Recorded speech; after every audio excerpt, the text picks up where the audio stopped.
All right. Yeah. Hey, what's up? Sorry about this first quality of the video, everybody. Probably won't be super great, but yeah, it's my first one. I promise they'll get better. This is mostly as much a test for like the logistics and the quality and everything as it is an actual like analysis thing. But I wanted to give people a little bit of analysis, and I enjoy having these talks. So I brought in Michael Weisenberg. On with me, and he does a great job. You're working with USA Today, correct? Right now for the draft, Mike? No, not Oh, anymore. oh, okay, okay. But yeah, Well, whatever work you're doing for the draft has always been great. I've been a big fan of yours, of course, especially with your stuff with the, you know, biographical information, like measurements collections you've done and all that has been really good. But yeah, so just real quick to see how the logistics of this go and everything like that. As I said, me and Mike just got real quick three guys that are each of us got three guys that are kind of like stock up, stock down guys for the first month or so of the season of the college basketball season. So yeah, we'll just go. I'll say one of my guys, and then you could do one of yours, here you could go first because since you're the guest and everything. Yeah, just go ahead and start it up, Mikey. yeah. All right. Well, thanks for having me, Mike. The first guy I wanted to bring up was the one of the stars of the Maui Invitational tournament, and a guy who, at the very least, has been going way up the mainstream draft boards, and that's Obi Toppin, who was somebody that got quite a bit of hype last year for people that were watching him. About 6'9", just kind of like jumps off the screen as a jump, like just in terms of his vertical ability. Just has a lot of pop to just gain off the floor. And then showed some flashes as a shooter. Last year shot pretty well on like a really small sample size. This year he's increased his sample size, still shooting a really solid percentage. He's getting like to the point where his height may be like beyond what he probably is in terms of being an NBA player, but certainly showed quite a bit when he was in Maui and just in general this season, and looks like he's in the running to be, one of the better like players in college basketball and likely All-American. And yeah, like just his ability to possibly stretch, to use as athleticism near the basket, and shown a bit more defensively, though there are still some concerns there, and with his ability to guard in the post, and then certainly on the perimeter. There are no assurances that he'll be able to do that once he gets to the pros, so you kind of worry about where he's going to defend. But yeah, what are your thoughts on Obi, Mike? Yeah, I'm still not quite as high as him, as kind of consensus seems to be. I see a lot of people rating him like in the lottery and stuff like that. So I'm not quite there, but I've definitely moved up on him, and it's unquestionable that he's been a guy that's kind of had his stock raised. I don't think too many people. I mean, people had him in the first round, but I don't think people had him in the lottery, and now that's kind of again the consensus ranking. I'm still a little bit worried about the defense, but all the stuff you mentioned is really impressive.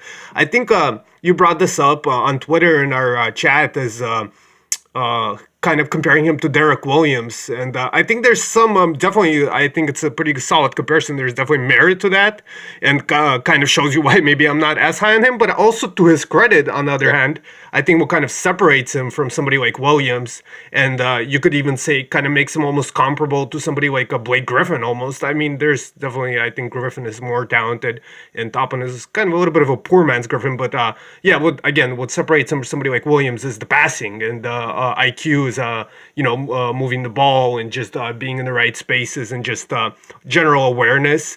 There is definitely questions on the defensive end, and that's kind of what holds his stock back for me. Why I'm not quite as high on him as consensus. But again, I was fairly low on him coming into the year, like towards the bottom half of my top 100, and definitely much higher than that at this point. So yeah, definitely a stock up guy.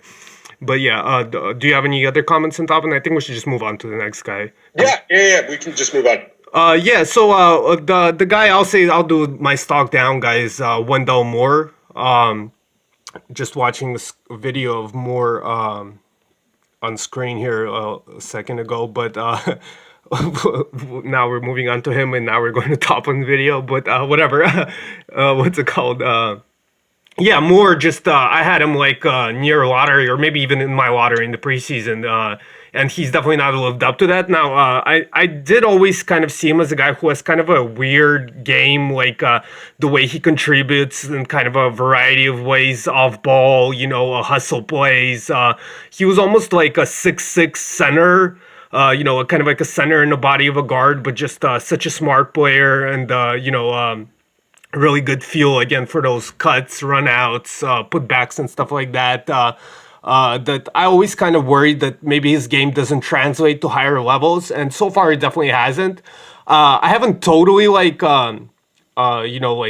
dropped him off my board or anything because definitely defensively, at least, I actually think he's played quite well. He's still really young. There's still, the shooting touch indicators. He doesn't now look confident shooting 3-pointers right now, but as far as his free throw percentage and like touch on like shorter range jumpers, that's been there to an extent at least. Throughout his career, not really in college so far, but yeah. So I've cooled down on Moore somewhat, but I'm not totally out on him. But a little bit of this was kind of expected because of kind of how unconventional his game is, and kind of there was I wondered how he'd fit in against better competition, better athletes, more size and stuff like that. And so far it hasn't been great, but he's young enough that maybe he'll kind of figure things out a little bit more. Yeah, I think just in terms, you would be one of the first people to bring this up, but one of the younger freshmen this year as well. So not really a surprise to maybe see it take him like a little bit longer to get everything going. Still not like, the greatest at putting the ball on the floor or anything like that. And then also I feel like the fit with Duke is, they probably want him to maybe be shooting a little bit more. And that has never really been his strength thus far, though he does have the positive indicators. So, yeah, not really a surprise to see him kind of maybe take a while. And he could be a guy that maybe needs like another year before he really hits. So, yeah, just I think with Moore, it might be kind of a waiting process. And maybe there were just higher expectations of him to contribute right away and kind of take that next step. Yeah, I mean, he's even shown some flashes this year. I think there's still at least the possibility that he figures that out in the kind of conference play. I mean, more likely at this point, it seems like a 2-year guy at least. But, I think there's at least a possibility. I'll say, going more what you talked about with Duke and his fit, definitely I think they haven't really utilized him in the way most kind of conducive to, maximizing his abilities. As I said, he's kind of a guy who really excels off the ball and kind of making these junk plays and cutting and getting on the glass and stuff like that, defending. He's defended fairly well, as I said, but just offensively they've had him a lot of like ISO out plays or like running pick and roll and stuff, kind of even using him in a Gary Trent type of role, where that's really not his game right now. Definitely not. I'm not even sure ever. As we talked about the shooting indicators, I think he'll be capable kind of catch and shoot guy eventually, but he's not going to be this dynamic, shot maker. I don't think ever really off the dribble in like self-creation situations and stuff like that. So definitely hasn't been the best fit for him in that sense. And also adding more to kind of the weirdness of his game is kind of his athletic profile. He has these moments, especially in open space, where you really cover his ground and really looks great, with long strides, again, eating space and stuff like that, but also kind of really flat-footed at times and really struggles transferring a horizontal explosion into vertical and kind of finishing off the dribble in half court situations, especially. So, kind of besides even kind of the weird approach he has to the game, his athletic profile is kind of weird as well. And I talked to our buddy Polar, and he's kind of talked about how he has kind of stiff hip joints and that kind of leads to some of the stuff you see with him not being able to explode quickly, vertically, and also sometimes looking flat-footed and getting blown by in half-court defense and stuff like that. Even though he's as I said, a very smart team defender. So kind of a weird athlete and just a generally like again unconventional player. But I think it's important not to get too caught up in the aesthetics. And if a guy is effective, they're effective. But so far, he hasn't been effective either, unfortunately. So we'll see. Hopefully, his career picks up a little bit more as he continues here. But yeah, let's go to your next guy, Mike. Yeah, my next guy is Isaiah Stewart, and I have to say, early on, I feel like his stock is down NBA-wise. He's been an effective college player and certainly is putting up statistics and, isn't like horribly inefficient or anything along those lines. But it's just kind of the style of play. And then I remembered him being a bit better of a defender. And I think that is what a lot of people, at least on draft Twitter, were kind of harping on. His defensive ability or lack thereof. And just not like, the quickest laterally, of course. But I just thought he would be a better rim protector given his length. He has around close to a 7'5" wingspan, maybe 7'4", but also a very strong player.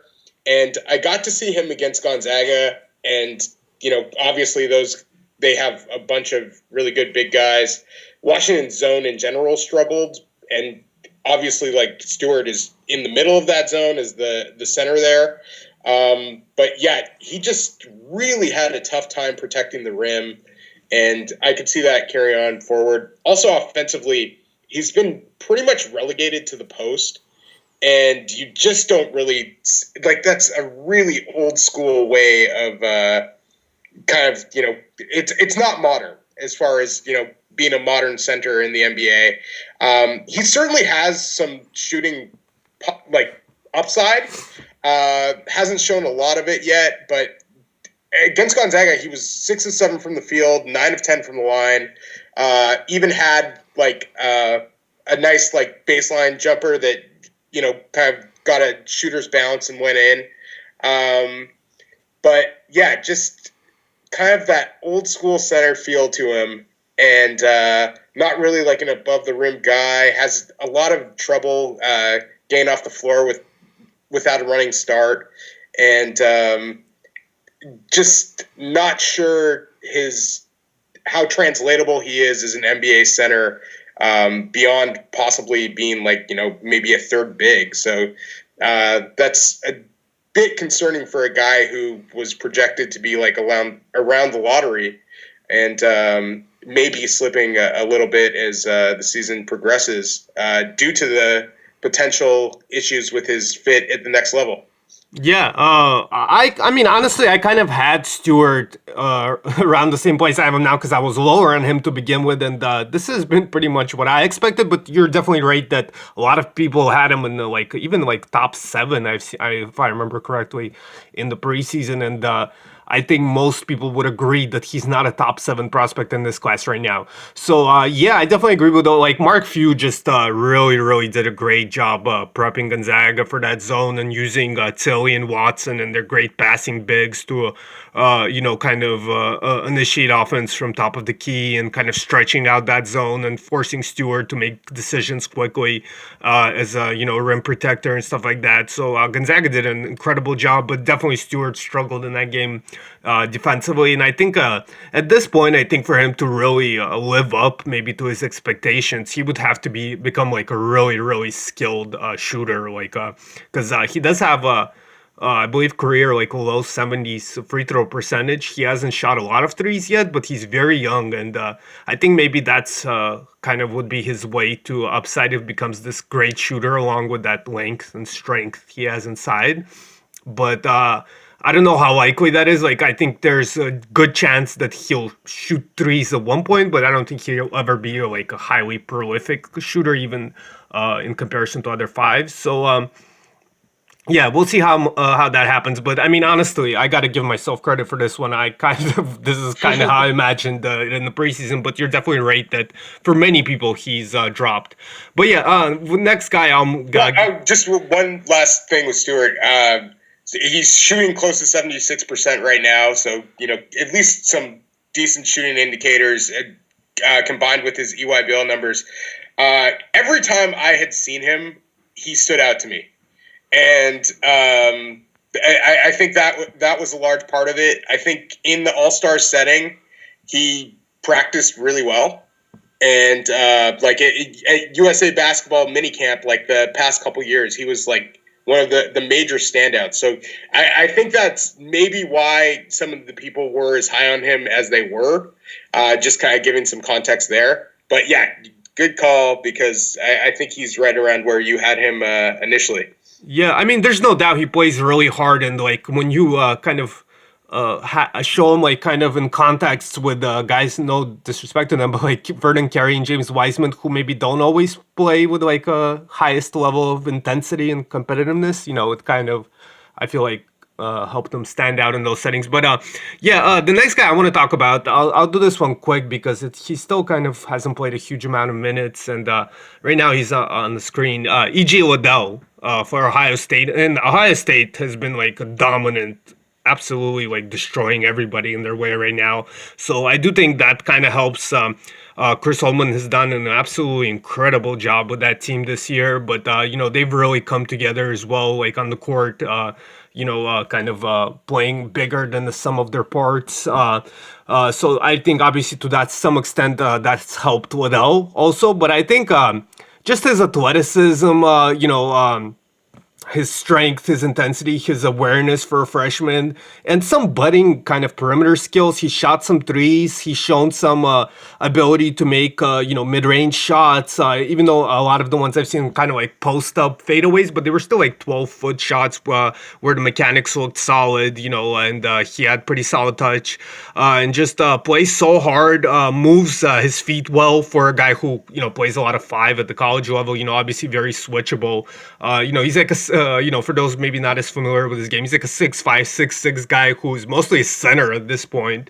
But with the athleticism, the length, the motor, the feel, I think there's some promise there. If the perimeter skills continue to develop, he could be kind of a modern, PJ Tucker type of combo forward who could be a small ball five and, small ball situations in the playoffs and stuff like that. Those guys are obviously very valued in today's game. Again, he's going to have to become a more consistent shooter offensively. He's probably going to have to show better passing acumen out of short rolls and stuff like that. So there's definitely, limitations to his game. And I do think just Ohio State's general, like how great they've been this year has kind of helped accentuate everybody's game on that team, made everybody look better. But he's definitely a guy that's kind of popped and really impressed me early on. And I think not getting a lot of attention because he's kind of has this unusual archetype again. This is kind of like a 6'6" center. But, it's funny. I'm actually thinking of this right now as I'm just talking. But I wonder if Wendell Moore kind of played that role on Ohio State, because I mean they have similar measurements. I guess Liddell is wider and stronger, so kind of allows him to play the five a little bit more. But if Wendell Moore was playing that role at Ohio State right now, I wonder what his numbers would look like. But anyway, yeah. So if people are wondering, like I was talking about how Duke has not utilized Wendell Moore perfectly, so you could watch Liddell on Ohio State to see how I would have liked kind of to see him used more. But anyway, yeah. So maybe kind of the guy I hoped to see for Moore in some ways. Not there's definitely differences between the two. I'm not being totally correct, but that's kind of the player Liddell has kind of looked like in a lot of ways. So definitely a guy that's really interested me, and I would definitely rate him. I don't know about top 60, but probably top 75 right now or so. Yeah, I think that's an interesting parallel between Moore and Liddell, just in terms of their potential role. And Liddell is a guy that I need to see more of. Like, I'm not afraid saying that at this point. But his numbers certainly like jump off the screen as I'm looking at him right here. And I know about like, his like profile and what he brings to the table. I just need to see more Ohio State and see more of Liddell to really give too much of an input there. But I think like, playing that small minute role can lead into maybe my next prospect. So if it's okay, if I can get go on. that, Mike. Yeah, go on. Yeah. So my last prospect that I wanted to bring up was Tyrese Halliburton, who was a guy that everybody, knew about last year as well. Just kind of wondered what he would look like as more of a focal point of Iowa State's offense after, playing with a couple draft picks and another high volume offensive player. And he has done probably exceeded expectations even, and is having a really strong sophomore season, has really upped his usage, and still seems to be maintaining the things that people loved about him, which was, his passing ability, and the fact that he could, shoot off the catch and do things like that. And there are still some possible weaknesses in terms of the fact that he, isn't really too into contact, doesn't get to the free throw line very much, is at times lacking aggression. And I got to see him against Oregon State, and I felt that the team was definitely at its best when he was looking for a shot. And in the first half, he didn't score at all, and they definitely didn't look as good as they did in the second half when he was more of a focal point of that offense. So if he seems to be one of those guys who is limited in terms of star upside, but has that potential to be a really, really valuable role player and, be like that possible, beyond being an initiator or anything like that, just having one of those games where he can play off of the ball a little bit, make great decisions when he has the ball, and then has some defensive acumen as well. So he's a guy that I know that mainstream sites are moving up very high as well, and seems to be in the consciousness of people around that top half of the draft right now. So, any thoughts on him, Mike? Yeah, he's definitely moved up for me as well. Like you said, the decision making and the efficiency has remained stellar despite a higher role with much worse teammates around him this year than last year with Horton Tucker, Wigginton gone, Weiler Babb gone, Shea gone. So almost the entire rotation around him is not there anymore. And that this Iowa State team, they have some talent. I don't want to kill his teammates or anything, but George Condon, arguably a borderline NBA prospect at this point also. But definitely not an amazing team around him. So the success he's had and the success they've had, I think, could largely be attributed to him and what he's done this year. And I think you can make a very good, strong argument that he's been the best player in college basketball this year, and he's still 19 years old. So that's very impressive. His game is definitely, again, another guy who's kind of not a very conventional game, like you talked about, the lack of contact as a guard and ability to shoot off the dribble or really self-create at a high level. There's guys like that, like Lonzo obviously is a common comparison for Halliburton, but usually that's not a guy that you're going to see as a top 5 pick, except for Lonzo again. But more commonly a top 5 pick is a guy that you're thinking of. It's going to be a primary initiator, and really create offense for you and be your focal point offensively. Whereas Halliburton is more of a kind of a setup, kind of role periphery guy offensively who just makes great decisions off the ball. But it is also interesting to note what you said about him raising his usage and keeping that efficiency at a pretty similar level to last year. I think kind of speaks to how usage could be a little bit manufactured by coaching and system and stuff like that. And I think kind of shows that usage and true shooting and the efficiency in general are not directly kind of correlated with each other, and guys are capable of raising usage quite often. I've found so that's an interesting thing about him, but yeah, he's been incredible this year. I think some people are a little bit lower than him. I think people still haven't learned their lesson in some sense with guys like him. Shea Gilgeous-Alexander is another guy that's somewhat comparable to him, where it's just a guy who's not doesn't fit kind of an archetype that's seen often in the NBA, or is kind of a traditional kind of mold of a guard in today's NBA. So people kind of doubt him. But I think at the end of the day, if you know how to play basketball really well, you're athletic, you're such a smart player, you're skilled.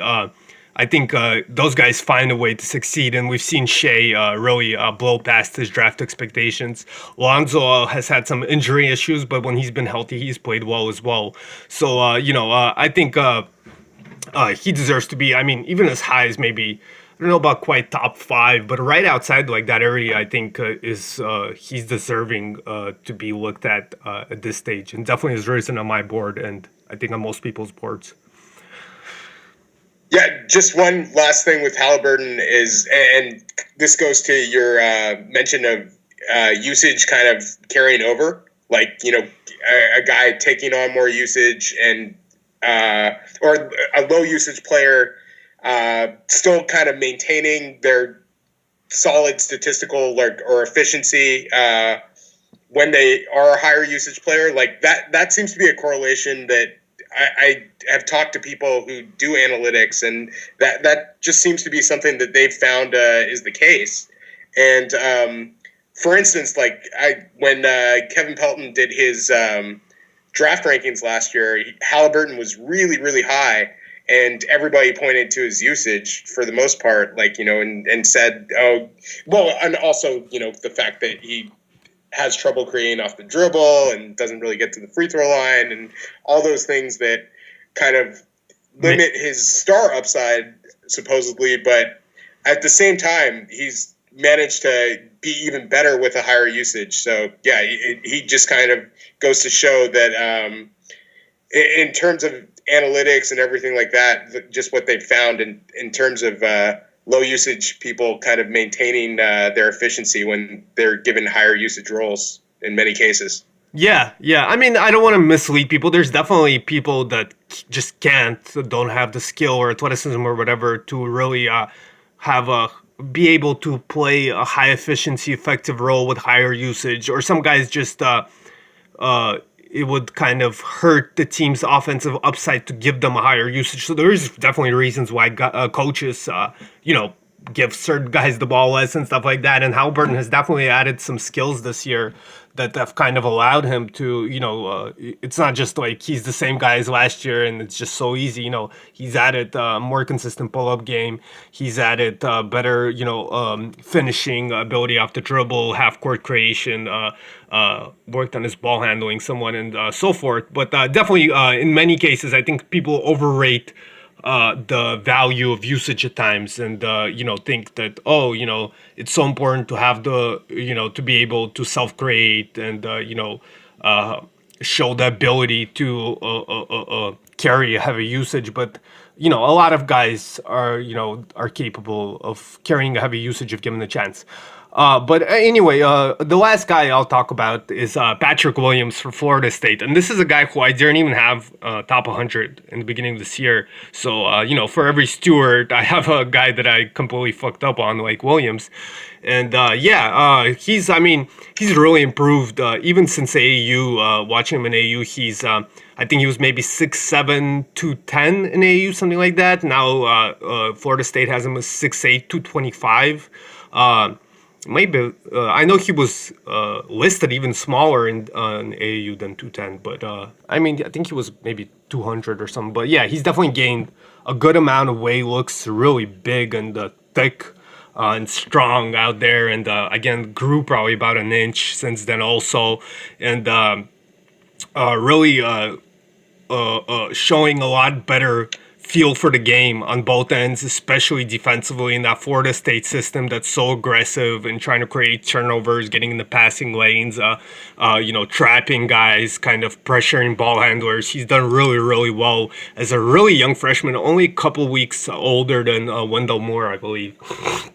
Excuse me. So, just such a young guy with those measurables, with his two-way upside. I think is a really interesting player. I was just looking at him in my comparison tool, and the two guys that it kind of compares him is like a mix of Jabari Parker and Robert Covington. So that's kind of an interesting mix. Parker has struggled somewhat in the NBA, but I think most people would say that's due to his defensive limitations. So if you combine Covington and Parker into one guy, that's a fairly interesting player potentially. So I don't think he has the highest offensive upside. He kind of has these, he's not the most explosive guy, not the most quick twitch guy. I think he has a lot of dunks right now statistically, but I think that has a lot to do with just him getting out in transition and stuff like that. But I just think as his defensive upside, his ability to make shots at his size, his versatility is something really valuable. And guys that are 6'8", 225, could have the skill to play the wing and, the ability to guard wings. Also, enough quickness and kind of agility and body control and balance to guard smaller players. He's not like a pure four. He's not the most athletic guy, but I think he could play the three in the NBA level. And that is so valuable right now. That's like one of the most difficult archetypes to kind of find and acquire right now. So with that two-way upside makes him really intriguing. And so I think he's probably been the biggest riser for me overall, from going outside my top 100 to now I have him around number 16. And the guy I always kind of compared him to is one of my favorites, Romeo Weems. But the words before, I kind of saw him as a poor man's version of Weems. Now I think they're very much on the same kind of plane and kind of very similar in a lot of ways. So definitely rising a lot on Williams and been really impressed. The one note I'll say is Polar again talked about this last night, I believe. Talked about how big his calves are and how thick his midsection is. And if you watch him and you just look at his knees, it looks pretty scary, the way his knees bend at times and how thin they are and how they're seemingly unable to support his frame almost at times. So I hope I'm wrong about this. I'm like, knock on wood, but it does seem like he may get hurt at some point. So there's a little bit of concern there. I don't know how, I'm not a doctor. I'm not an expert on these sort of physical kind of bio attributes. Polar knows a lot more than me, so I kind of saying what I kind of heard from him and just watching for that on film. I kind of agree with what he said. It seems correct to me, but I don't know for sure. I hope it's wrong and he never gets hurt, of course. But it's a little bit of concern, and I don't think he's the highest upside guy offensively. Again, I don't think he's the type of athlete to be like a crazy, high usage primary initiator type. But just as a two-way potentially star role player, as I said, like a combination of Covington and Parker would be a very valuable and intriguing player. There is some upside in the way there, and maybe not in a traditional primary initiator type upside, but as a kind of a superstar, quote unquote, role player. Definitely a guy I'm rising high, and if he continues this, maybe even higher by the end of the season for me. Yeah, and as far as this draft is concerned, like, we're looking for players to kind of fit the role that Williams might play at that next level. And, this isn't a heavy draft as far as wings are concerned. And just in terms of depth. So the fact that Williams is showing these flashes early on certainly is kind of a bright spot and definitely has a lot of people on notice. Yeah, I think I maybe not totally agree there, because I do think there's, some wing depths in this draft. But I think that's a conversation for another day. At the top of the draft. We could talk about that next time or something. But yeah, Mike, thanks for coming on.